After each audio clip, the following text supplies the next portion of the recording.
안녕하세요. 치킨스탁TV입니다.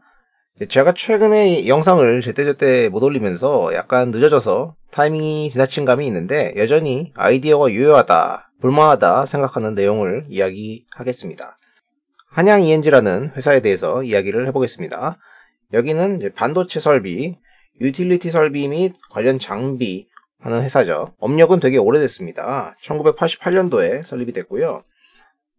2000년도에 코스닥 시장에 상장이 됐다. 신용등급이 있는데요. 두 기관에서 A+를 받았어요.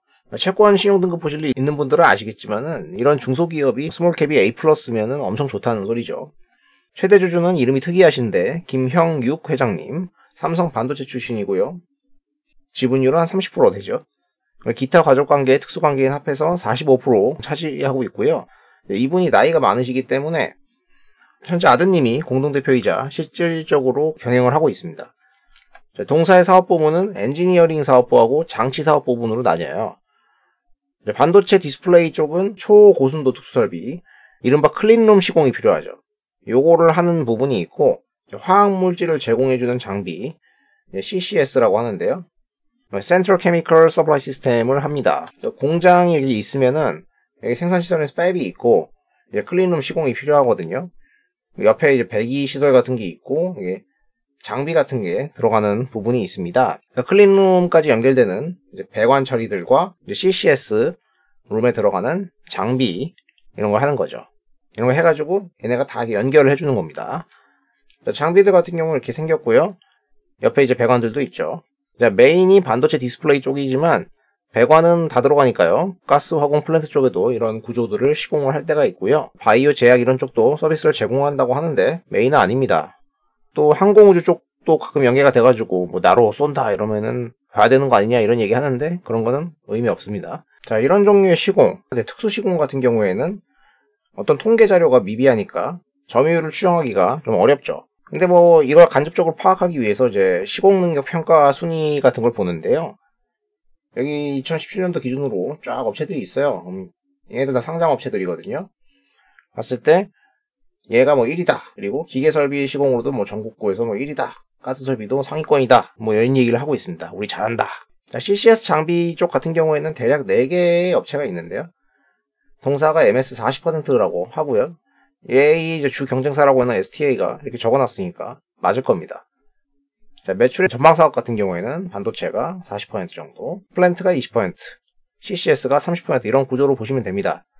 매출처는 삼성전자, 하이닉스, LG 디스플레이 다 이야기를 하는데 사실상 대부분 삼성이죠. 반도체 의존적이라고 할 수 있고요. 디스플레이 같은 경우에는 최근에 국내 투자가 거의 없으니까 점점 줄어들고 있는 상황이고요. 매출 구성 같은 경우에는 규모로 따져봤을 때 매출액 75%가 엔지니어링, 시공, 그리고 장비가 25% 정도 됩니다. 자, 역사적 실적 추이를 보면은 동사는 꾸준히 영업이익을 내고 있다. 2009년도에 빼고는 적자난 적이 없습니다. 왜냐하면은 이제 웬간하면은 투자는 늘 있기 때문이죠. 그러다 보니까 영업이익 200억 원저리는 늘 낮죠. 그러다가 이제 18년도에 이 빵 터지게 되는데 이거는 이제 2017년도 하반기부터 수주가 증가했거든요. 삼성전자, 평택 1공장, 상부층 공사, 중국 시안, 낸드 공장 증설, 추가적으로 SK 하이닉스 이런 거 해가지고 전체적으로 좋았었다.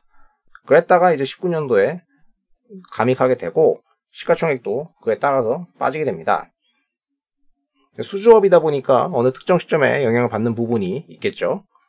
근데 올해 보면은 또 분기 기준으로 다 회복을 했어요. 올해 실적이 아주 좋습니다. 자, 작년 4분기부터 계속 이렇게 올라오고 있는 그림이고 전년도 대비 비교를 해도 매우 좋은 상황이죠. 근데 최근에는 이쪽 업체들이 그냥 다 삼성전자 대비 주가가 많이 따로 가는 모습을 보이질 않았어요. 특히나 한양 같은 경우에는 움직임이 뭐 실적이 좋았는데도 별로 움직임이 없다가 최근에 이렇게 살짝 고개를 드는 모습입니다.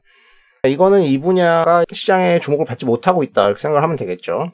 그래서 여기에서의 투자 기회를 원래 찾아보려고 했었던 거죠. 한양이 고개를 들지 않았으면 조금 더 매력적인 투자 기회였겠지만요. 근데 이 회사에는 이제 특이한 공시가 있었죠. 동사가 탑업인 취득 공시를 했었는데 미국에 투자를 하기로 한 겁니다. 무려 300억 가량을 투자하기로 했어요. 정말 큰 금액이에요. 회사의 연간 이익 레벨이 200억에서 300억 정도인데 한 번에 이걸 태운다. 그래서 종속기업으로 있는 주요 자회사들의 실적을 봤습니다. 크게 대련하고 시안, 그리고 베트남 비나 미국이 있는데요. 특이한 점은 미국 같은 경우에 작년 말부터 자본이 계속 증가를 해왔다는 겁니다. 작년에 이미 100억이 들어갔고요. 올해 300억이 들어갔어요. 매출액이 발생하지도 않는데 대체 왜? 힌트가 있죠. 시안 쪽을 보면은 시안이 없다가 이렇게 딱 늘었을 때 이거 늘리고 나서 매출액이 쫙 올라왔어요. 이번에는 미국에 뭔가 있다는 것이겠죠.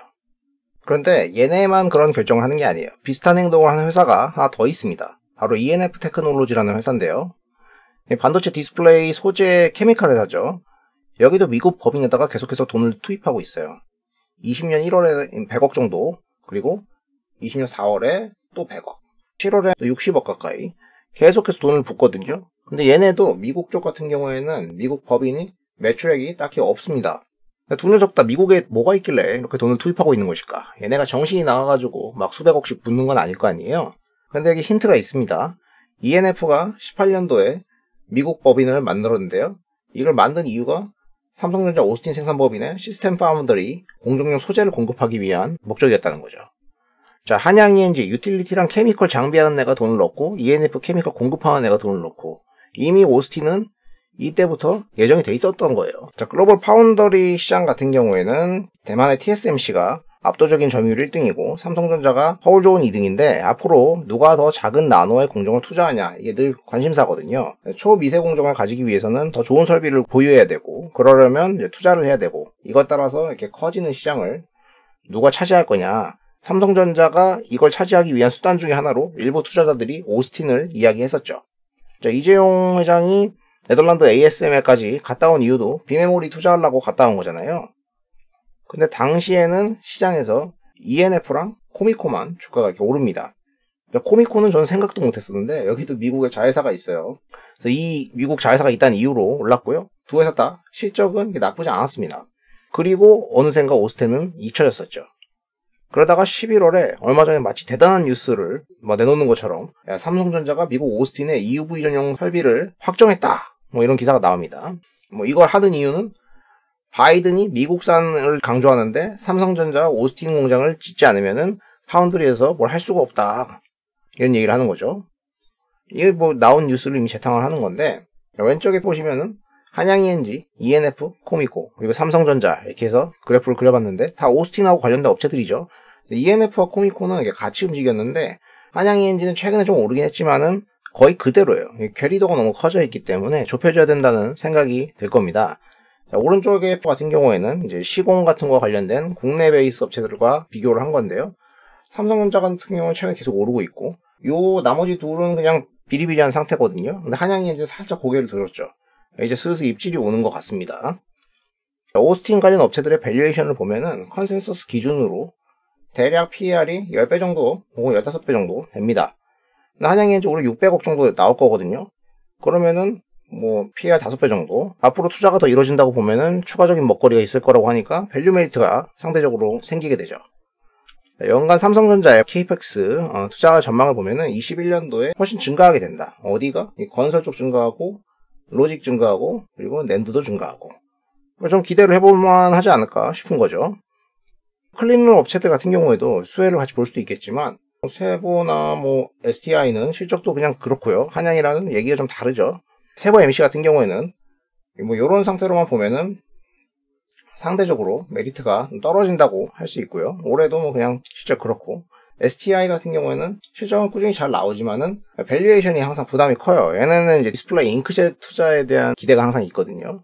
상대적으로는 한양ENG가 훨씬 낫다 이런 생각이 듭니다. 결국에는 이 경우도 이제 지루한 시간 싸움이 될 텐데요. 그 기간을 견딜 수 있는 요소를 추가적으로 살펴보자면은 일단 회사가 갖고 있는 순현금성 자산이 되게 높아요. 높은 유동성을 갖고 있고 현금만 가지고 있어봐야 사실은 메리트가 별로 없는데 원래 이 회사가 배당을 좀 은근히 많이 주거든요. 그래서 14년도부터 계속 50원씩 이렇게 올려줬어요. 아마 20년은 확정되지는 않았지만 500원을 줄 거예요.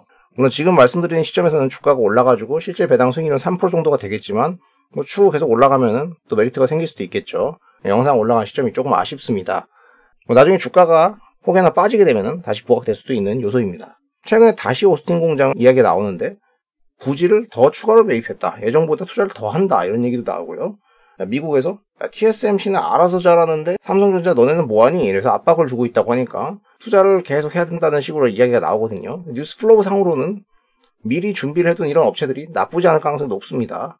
최근에 IT 큰형님들 같은 경우에 각자 여러 종류의 자체 칩을 내놓겠다는 계획이 나오기 때문에 이런 거 수요를 좀 공략하기 위해서는 삼성전자가 LSI 쪽에 힘을 좀 줘야 되는 그런 요인이 될 겁니다.